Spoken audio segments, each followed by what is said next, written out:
بلاش اصلا ان احنا نفتح الماضي في العلاقات السابقة، لان ده بيجيب مشاكل كبيرة جدا. الحاجات دي اوعي تقوليها لخطيبك في فترة الخطوبة. في البداية لو انت اول مرة تشوفني ما تنساش تعمل متابعة، ولو بتتابعني على اليوتيوب ما تنساش تشترك في القناة، ولو الفيديو عجبك ما تنساش تعمل لايك علشان يفيد الناس. رقم 1، ما تحكيش لخطيبك عن مشكلة حصلت ما بين والدك ووالدتك في البيت.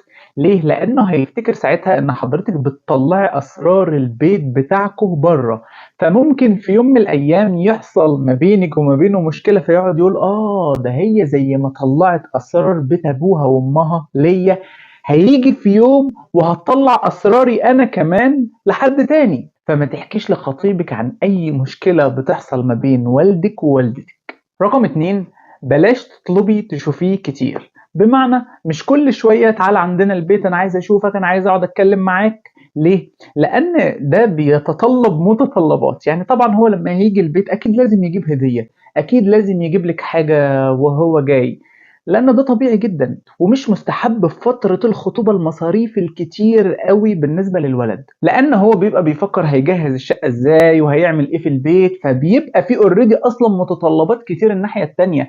فممكن الفترة دي ما يكونش معاه فلوس، او ممكن ما يكونش لسه قبض الفلوس اللي هو بياخدها من الشغل بتاعه. فكترة انك تطلبي منه انك تشوفيه كتير ديت بلاش بلاش، عشان ما يحسش بالاحراج. وطبعا هو مش اكيد هيجي يقولك فعلا انا مش معايا. رقم 3، بلاش كل شوية تقولي له انا عايز اخرج انا عايز اتفسح، انت ما بتخرجنيش، احنا ما خرجناش الاسبوع ده غير مرتين بس، انا كنت متعودة ان انا قبل ما نتخطب اخرج كل يوم، ما هو كده ما ينفعش. كترة الطلبات كتير بتاعت انك عايزة تخرجي وعايزة تتفسحي بيوصل له حاجتين. اول حاجة انك واحدة مرفهة قوي وحياتها كلها بره البيت وعايزة تخرج دايما باستمرار، فهيقول ايه ده احنا لما نتجوز بقى هتقعد كل شوية تقول لي انا عايزة اخرج انا عايزة اتفسح انا عايزة اعمل ايه ده. الحاجة التانية برضو ان هو في كل فسحة هيخرجها لك برضو هيترتب عليه مصاريف هيصرفها على حضرتك، فممكن دي تضلعه شوية في حتة التجهيزات للشقة. فبلاش الله يكرمك تقعدي تقولي له كل شوية انا عايز اخرج انا عايز اتفسح.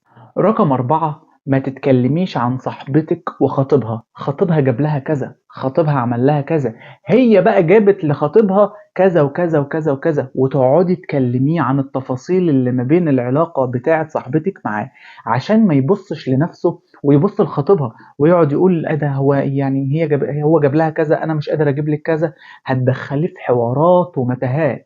فمش مستحب ابدا انك تتكلمي عن علاقة صاحبتك بخطيبها قدامه، جاب لها كذا وعمل لها كذا، عيب ما ينفعش. رقم 5، بلاش نتكلم عن الماضي في علاقة سابقة. يعني سبق لحضرتك مثلا انك اتخطبتي لحد تاني، ما تقعديش تتكلمي ده كان بخيل وكان مقرف وامه كانت ست نكدية وامه كانت ست كذا، وتقعدي تجيبي في سيرة الناس اللي مش موجودة بشكل مش كويس، لان الكلام ده قبل ما بيسيء للناس دي هو بيسيء لحضرتك. عيب انك تتكلم على حد مش موجود بطريقة مش كويسة.